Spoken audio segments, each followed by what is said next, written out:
ассалому алайкум бинандагони азиз, инак нашри навбати бахши хабари паёми рӯз аз тариқи телевизиони Суҳманзурӣ шумо мегардад. Дар студия бо шумо Ҷаҳонгир Собиров. бо иштироки президенти ҷумҳурии Ӯзбекистон Шавкат Мирзиёев ба ифтихори шоҳмотбоз ғолиби мусобиқаи номзадҳои Федератсияи байналмилалии шоҳмот Ҷавоҳир Синдоров чорабинии тантанавӣ баргузор гардид. Дар таърихи шоҳмоти кишвар бори аввал Ҷавоҳир Синдоров дар мусобиқаи номзадҳо пирӯз шуда ба натиҷаи воқеан таърихӣ ноил гардид. World Chess Champion from Uzbekistan, your winner, Javohir Sindorov.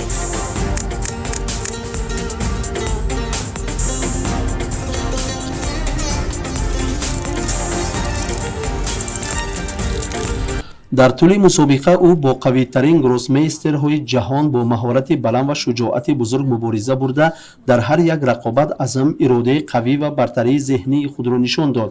бахусус ӯ ягон бозиро ҳам набохт, дар 14 бозӣ 10 имтиёз ба даст овард ва аз рӯи холу шумораи пирӯзиҳо рекорд гузошт, ки дар олами шоҳмот падидаи хеле нодир ба ҳисоб меравад. Президент дар чорабинӣ суханронӣ намуда бори дигар Ҷавоҳир Синдоровро бо ин пирӯзии таърихӣ самимона табрик гуфт. таъкид гардид, ки ин пирӯзии тамоми мардум Ӯзбекистони нав мебошад. албатта ҳеҷ натиҷаи худ аз худ ба даст намеояд. дар замири ин ҳама меҳнати пайвастии чандинсола, таҷрибаи аз кӯдакӣ андӯхта, иродаи қавӣ, интизоми оҳанин ва албатта сабақи устоду мураббиён, дуои падару модар ва бобову бибӣ қарор дорад. аз фурсат истифода намуда бори дигар ба бобову бибӣ, падару модар ва устодону мураббиёне, ки чунин фарзанди шоистаи халқро тарбия намуда ба камол расондаанд, миннатдории худро баён мекунам, гуфт президент Шавкат Мирзиёев. тавре зикр гардид, Ҷавоҳир Синдоров дар ҷараёни мусобиқа дар назди тахтаи шоҳмот иродаи мустаҳкам, боварӣ ба худ, тафаккури амиқ ва сабру таҳаммули хоси мардуми сермиллати Ӯзбекистонро нишон дод. бахусус ором ва мардонаво рақобат кардани ӯ бо супергроссмейстерҳои Ҳиндустон, Иёлоти Муттаҳидаи Амрико, Чин, Голланд, Германия ва Русия махсус зикр гардид. сарвари давлат таъкид кард, ки ин дастоварди бузурги Ҷавоҳир Синдоров натиҷаи амалии ғамхорӣ ва таваҷҷӯҳи доимии мамлакат ба рушди варзиш, аз ҷумла шоҳмот мебошад. имрӯз дар Ӯзбекистони нав камоли ёфтани чунин ҷавонони пирӯзманд, мард ва матин барои ҳамаи мо фахру ғурури беинтиҳо мебахшад. аз ҷумла имрӯз дар рейтинги Уфаид аз 5 шоҳмотбози беҳтарини ҷаҳон 2 нафарашон ҷавонони ӯзбекистонӣ мебошанд, ки ин аз торафт боло рафтани иқтидор ва нуфузи мактаби миллии шоҳмоти мо гувоҳӣ медиҳад. таъкид гардид, ки ин ҳама барои ҳазорон ҷавонони боистеъдод ва шоҳмотбозони умедбахш ангезаи бузург мегардад. дар чорабинӣ ҳамчунин дар бораи ҳадафҳои навбатии бузурги Ҷавоҳир Синдоров сухан рафт. изҳори боварӣ карда шуд, ки ӯ дар рақобати ҳалкунанда барои тоҷи ҷаҳонии шоҳмот шоиста иштирок намуда, боз як бор иқтидор ва шӯҳрати мактаби шоҳмоти Ӯзбекистонро дар саросари ҷаҳон муаррифӣ менамояд. ҳамчунин таъкид шуд, ки аз Олимпиадаи 46-уми ҷаҳонии шоҳмот низ, ки моҳи сентябри соли ҷорӣ дар шаҳри Самарқанд баргузор мешавад, халқи мо пирӯзиро интизоранд. гроссмейстер ба президенти кишвар барои таваҷҷӯҳи доимӣ ба ҷавонон ва варзиш, фароҳам овардани имкониятҳои васеъ, инчунин барои боварӣ ва қадршиносӣ миннатдории самимӣ изҳор намуд. оё ҷалби аз ҳад зиёди мошинҳо дар рӯзи никоҳ ва эҷоди монеъ ба ҳаракати дигарон нишони ифтихор аст? Не, баръакс, ин амал ҷуз бесаводӣ ва кори ноҷӯя чизи дигаре нест. мутаассифона дар ноҳияи Сух боз бо чунин ҳолат рӯбарӯ шудем. дар мавзеи соҳиббозори ноҳияи Сух, кормандони хадамоти ҳаракати бехатарии роҳи ноҳия бо мақсади таъмини тартиботи ҷамъиятӣ ва пешгирӣ аз худсариҳои ронандагону вайронкунандагони қоидаҳои ҳаракат дар роҳ рейдҳои махсуси оперативӣ ташкил намуда якчанд кӯрона мошинҳои ақди никоҳро барои санҷиши ҳуҷҷатҳо боз доштанд. ҳангоми аз назаргузаронии ҳамаҷонибии воситаҳои нақлиёт ва талаби ҳуҷҷатҳои зарурӣ аз ҷониби нозирон маълум гардид, ки аксарияти ин воситаҳои нақлиёт бидуни ягон ҳуҷҷати расмӣ ва иҷозатномаи махсуси мақомоти дахлдор дар ин маросимҳо иштирок доранд ва аз байни тамоми мошинҳои боздошташуда ҷуз 4 адади онҳо, ки тибқи қонунгузорӣ барои хизматрасонии тӯёна сабти ном шуда буданд, дигар ҳеҷ кадоми рухсатнома барои иштирок дар маросими ақди никоҳ надоштанд, ки ин ҳолати ташвишовар боиси нигаронии ҷиддии мақомоти ҳифзи ҳуқуқ ва тамоми сокинони маҳаллии ноҳия гардидааст, зеро чунин бетартибиҳои оммавӣ дар роҳҳои марказӣ ва сироодам на танҳо ҳаракати мӯътадили дигар воситаҳои нақлиётро комилан душвор ва фалаҷ месозанд, балки хавфи сар задани тасодуфҳои нохуши нақлиётиро برای حیات پیاده‌گردان و مسافران به کرد زیاد میکنند و متاسفانه اکثر رانندگان جوان چنین گمان میکنند که روزیتوی و خرسندی آنها حقوق معنوی دارند که تمام قاعده‌های حرکت را صرف نظر کنند و با جلب شماره عدد زیاد ماشین‌های گرانبها و پرغوغا در کوچه‌ها گویا افتخار و صلابت خود را نشان دهند. توی marosimlarda kortejini namuna sifatida bir tanqidiy nimasida ko'rsatmoqchimiz. Ushbu holatni bir necha marotaba takroran ijtimoiy tarmoqda joylashtirib, oxiri salbiy holatga keltirib chiqarishiga qaramasdan baribir mana o'sha ota-onalarimiz, o'sha xonadon egalari mana o'sha holatni takrorlanyapti. Bitta to'yda shunchaki transport vositasini guruh bo'lib harakatlanishi, belgilanmagan hujjatsiz harakatlanishiga sababchi bo'lib kelmoqda. Bularning oqibati salbiy holati mana hammalaringga ma'lumki, mana yaqinda o'zimizning So'x tumanidagi to'y kortejida kelin bilan kuyovda yo'l transport hodisasiga uchraganligi yaqqol hammamizga namoyon bu dars bo'lishi albatta zarur edi, lekin biroq baribir biz xalqimiz ushbu holatlardan hech qanaqa xulosa chiqarmayapmiz. Sizlardan iltimos va talab qilib qolamiz. Navbatchi bizdagi tumandagi yo'l transport xodimlari, ichki ishlar, Farg'ona viloyati ichki ishlar boshqarmasi tomonidan ushbu ko'rsatmalar belgilab o'tilgan. Bizning maqsadimiz asosan shundanki, o'sha fuqarolarda, haydovchilarda eson-omon shu manziliga yetib borishlari.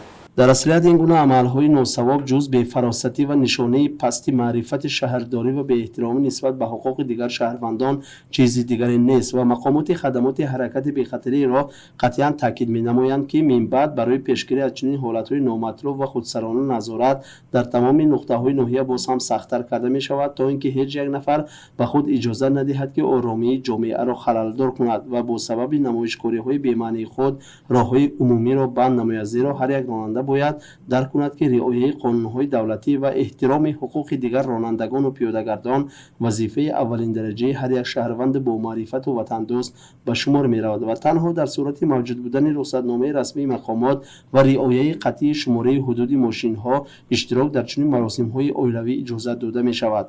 در غیر این صورت نسبت همه قانونشکنان و رانندگان بی‌مسئولیت چاره‌های قطعی مأموری، جریمه‌های مخصوص تطبیق می‌گردد تا در کوچه‌های ناحیه سوخت ترتیبات نمونوی و بی‌خطری کامل برای همه ساکنان حکم فرما باشد.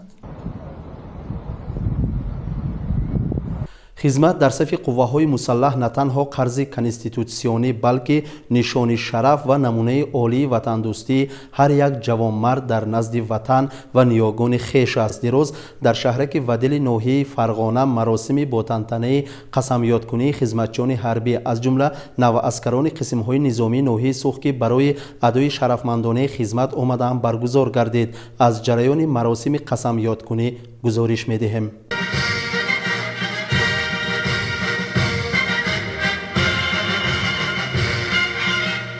مراسم سوگن یادکنی جوان پسرانی که به صف ارتش ملی ما دعوت شدند عین زمان در تمام قسم‌ها و بخش‌های نظامی قشون‌های سرحدی خدمات امنیتی دولتی با روحیه بلند جنگی و ایدانه جریان دارد. از جمله مراسم سوگند سربازانی که برای ادای خدمت به قسم‌های نظامی ناحیه سوخت سفربر شدند در یکی از واحدهای نظامی ولایت فرغانه با شکوه و شهامت مخصوص دایر گشت.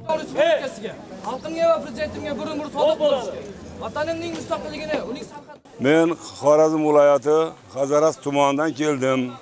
Mening nabiram yoshlikdan soldat bo'lsam ekan deb yurar edi. Bugungi birinchi niyatiga yetdi. Alloh taolam uzoq yosh bersin bu yigitlarga. Kelasida shu xalqiga, prezidentiga sodiq xizmat qilsinlar. Kelajakda katta mansablarga yetsinlar.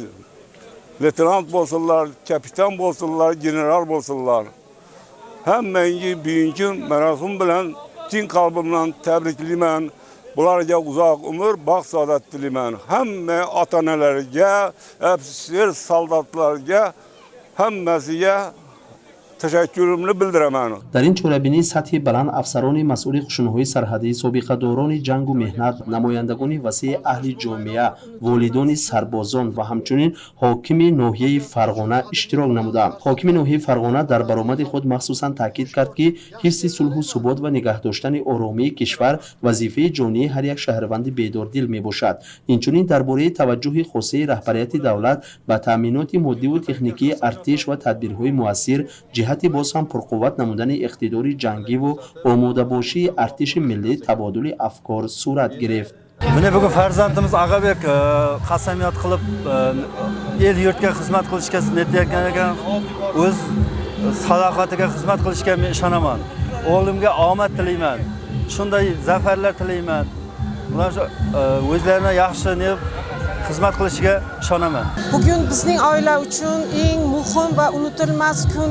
Farzandimizning Jabarbergenov Ag'abekning qasamyod qilayotganini ko'rib, juda ham yurakdan faxrlandik va quvonchga to'ldik. Farzandim juda ham vatanparvar va mehr oqibatli bo'lib voyaga yetdi va bugun u vatan oldida sadoqat bilan xizmat qilishini isbotladi. Bu biz uchun, bizning oilamiz uchun albatta juda quvonchli kun bo'lib yodimizda qoladi. Biz farzandimizning vatan oldida sadoqat bilan xizmat qilishiga ishonamiz. пас аз суханрониҳои расмӣ лаҳзаҳои ниҳоят ҳаяҷоноваре оғоз шуданд ки қалби иштирокчиёнро бо эҳсоси ифтихор ва шараф лабрез сохтанд. навазкарон бо садои баланд ва бо тантана қасамёд карданд ки то охирин нафас ба ватан ва халқи худ содиқ монда қарзи ҷавонмардии хешро сарбаландона иҷро мекунанд. барои ҳар як сарбоз ин лаҳзаи муқаддас оғози марҳилаи нави ҳаёт ва мактаби ҷасорат ба шумор меравад. O'zbekiston Respublikasiga sadoqat bilan xizmat qilaman.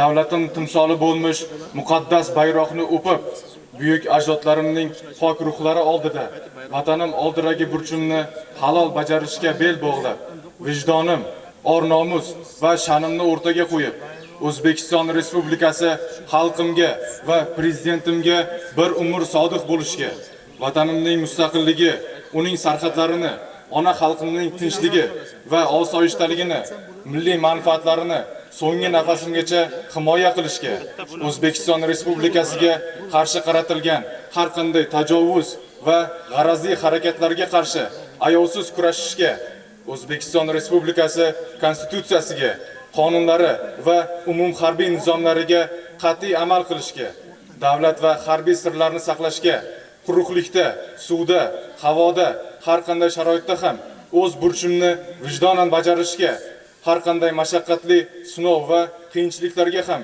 el yurtimning yuksak ishonchini oqlashga tantanali ravishda qasamyod qilaman. яке аз сарбозон бо ифтихор чунин изҳор дошт ки барои ӯ лаҳзаи қасамёд кардан дар назди парчами давлатӣ муқаддастарин лаҳзаи ҳаёт аст.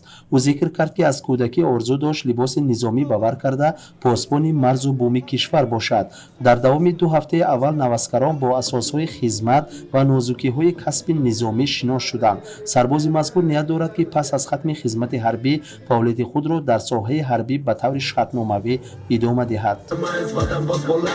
Qalbimiz bilan faxrlanadi onalarimiz, qonga qon biz hamon bo'lamiz har tomon. Jon kerakmi jon fido yashasin O'zbekiston, yo'limiz musaffo, doim toza havo. Mana bugun harbiy xizmatchilar o'z qasamyodlarini qabul qilishdi va biz bu fursatdan foydalanib aytmoqchimanki, hamma o'g'il bolalar o'zini yigitman degan O'zbekiston o'g'lonlari albatta ushbu kun yigit kishini kuni bir marta bo'ladi. Yigit kishi vatanga qasamyodni faqat bir marta qabul qiladi.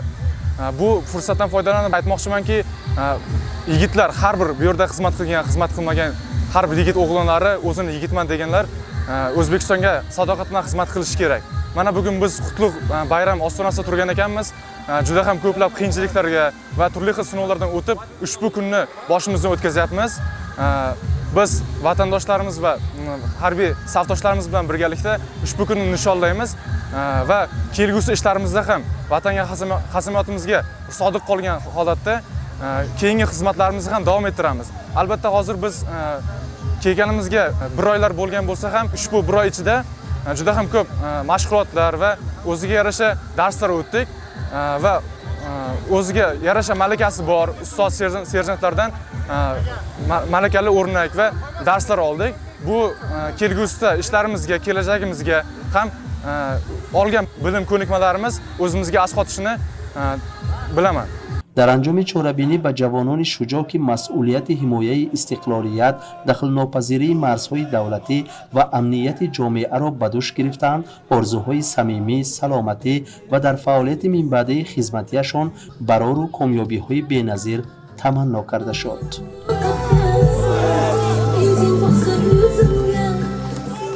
O'zbekiston Respublikasiga salohiyat bilan xizmat qilaman.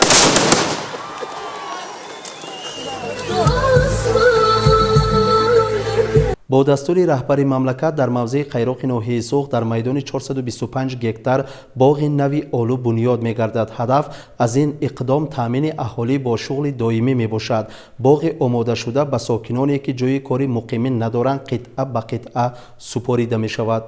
طوری که خبر داره در حضور پرزیدنت تقدیمات یعنی معرفی نقشه رشد اجتماعی و اقتصادی ناحیه سوخت برگزار گردیده بود و در آن به مسئولان دخلدار سپارش داده شده بود که در موضع قیراق در میدان 425 گکتار باغ زمانوی برپا کرده شده در حالت تیار به اهالی کمبیزاعت یا آنهایی که جای کاری دائمی ندارند تقسیم کرده شود. و امروز علاقه از جانب نمنگان اگروستار کارهای بنیاد باغ اینتنسیوی در اینجا آغاز یافته است و حالا در زینه اول در میدان 100 گکتار زیاده از 80,000 نوع آلی شنونیده می شود و البته در اینجا چون گفتیم باغ زمانوی بنیاد کرده شده با اهالی با آنهایی که جای کاری دائمی ندارند تقسیم کرده می شود. این البته برای کاهش دادن سطح کمبیزاعتی، رشد اقتصادیات و هم زیاد نمودن یعنی افزایش حجم صادرات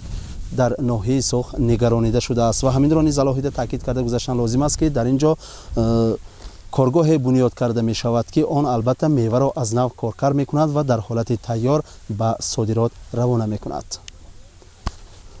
موضع قیراق یکی از منطقه های وسیع ترین و از لحاظ اقتصادی مهمترین ناحیه سوخت به شمار می رود که نقش آن در تامین نیکوحوالی ساکنان محلی به نهایت بزرگ است. سالیان زیاد مردم اینجا اساساً به پرورش غله‌دانگی ها مشغول بودند ولی درآمدی به دست آمده به امکانات های واقعی این زمین زرخیز موافقت نمی کرد. با مقصد استفاده ثمرناک ذخیره های طبیعی و بلند برداشتن سطح زندگی مردم در دایره اجرای قرار پرزیدنت مملکت لایحه بزرگ آبیاری عملی گردید که در نتیجه به این دشت فراخ آب حیات بخش آمد.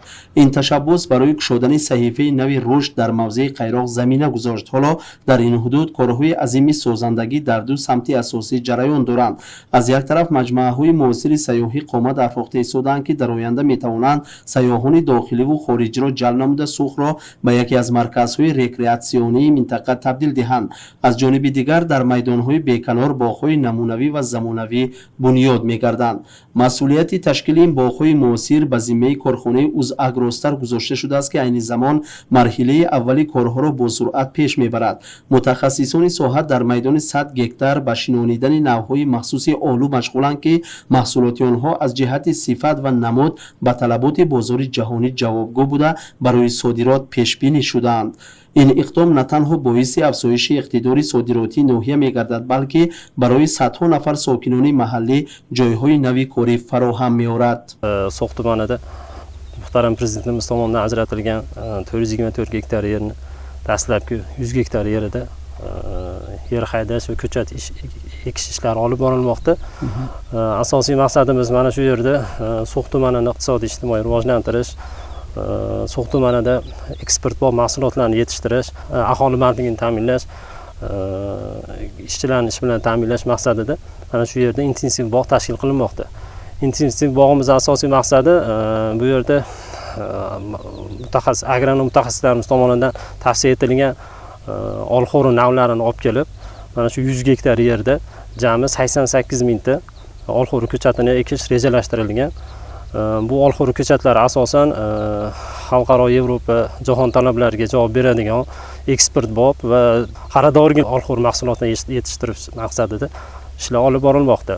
مسئولیت کارخانه اوزاگروستار تنها با بنیاد باغ‌های زمانوی محدود نمی‌شود. این کارگاه نقشه‌های استراتژیکی درازمدت را پیش گرفته نیت دارد که پس از پورا به استفاده دادن باغات معاصر در همین حدود کارخانه کارکرد میوه را نیز براه ماند. هدف اساسی این تشبث از آن عبارت است که حاصل آلو نه تنها همچون اشیاء خام بلکه در شکل محصولات تیار و با استفاده از تکنولوژی‌های بسته‌بندی مطابق با استانداردهای جهانی به بازارهای خارجی صادرات کرده شود. تشکیل زنجیره پره استحصالات کارکرد صادرات امکان می‌دهد که ارزش الهه‌ای محصولات در خود ناحیه باقی ماند.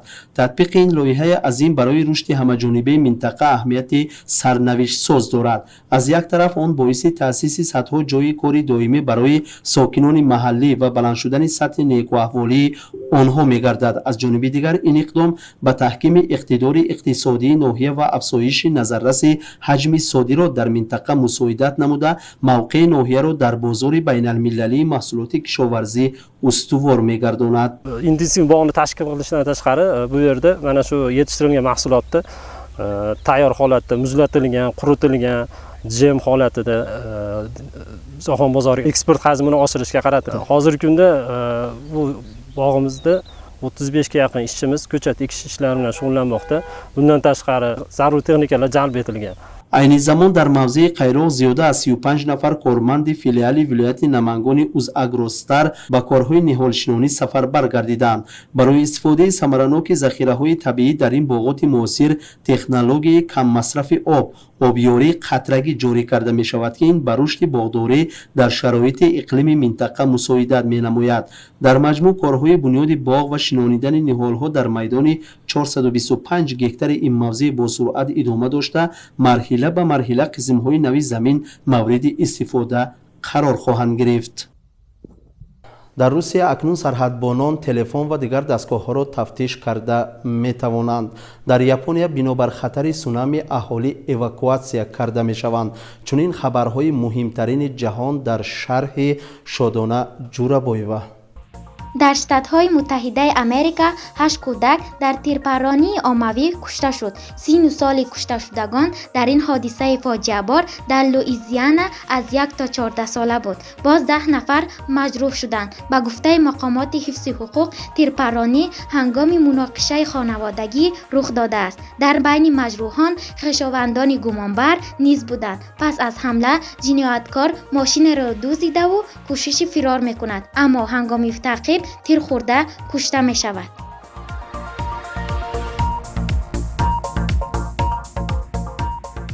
من بعد سرحدبانان روسیه تلفن و دیگر دستگاه‌ها را تفتیش کرده می‌توانند. در روسیه با قانونی درباره سرحد دولتی تغییرات وارد شده آن حالا عمل می‌کند. موافق این تغییرات کارمندان سرحدی در واگزل و فرودگاه هنگام وارد شدن به کشور یا برآمدن از آن می‌توانند تلفن، پلنشت، نوتبوک و دیگر دستگاه‌های الکترونیکی هر یک شخص را تفتیش نمایند.